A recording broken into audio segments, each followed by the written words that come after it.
Doctor APJ Abdul Kalam का नाम तो सुना होगा। तमिलनाडु के रामेश्वरम के रहने वाले थे। एनडीए का एग्जाम दिया था, 9 कैंडिडेट पास हुए थे उसमें, और 9 में से 8 का सिलेक्शन होना था, 1 का नहीं होना था। कलाम साहब फाइनल के लिए देहरादून गए हुए थे और 8 बंदों का सिलेक्शन हो गया। जिस बंदे का सिलेक्शन नहीं हुआ वही थे कलाम साहब, उनका सिलेक्शन नहीं हुआ। जब कलाम साहब को पता चला कि मेरा सिलेक्शन नहीं हुआ, बाकी 8 का हो गया, माइंड में निगेटिव ख्याल आया। और पास में गंगा नदी थी, गंगा नदी में छलांग लगाकर, आप समझ रहे होंगे क्या करना चाहते थे, क्या करना चाहते थे, गलत कदम उठाने पर मजबूर हो गए थे। उन्होंने कहा भगवान ने मेरे साथ ऐसा क्यों किया यार कि उन 8 का सिलेक्शन हो गया, मेरा सिलेक्शन नहीं हुआ। तो वहीं पास में एक आश्रम में एक शिवानंद जी का आश्रम था।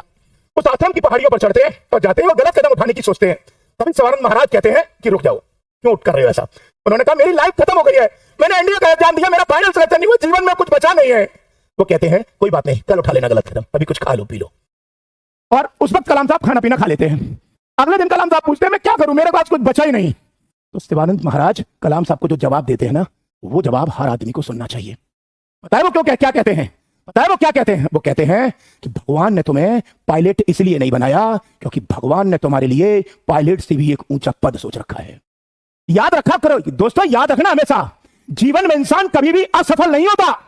बस होता है यह है कि भगवान ने हमारे लिए बहुत कुछ सोच रखा होता है, लेकिन हम पहले ही हार मानकर अपने माइंड में नेगेटिव विचार ले आते हैं। अगर कलाम साहब उस वक्त पायलट बन जाते तो शायद आज इंडिया को राष्ट्रपति नहीं मिलता, शायद इंडिया को आज मिसाइल मैन नहीं मिलता।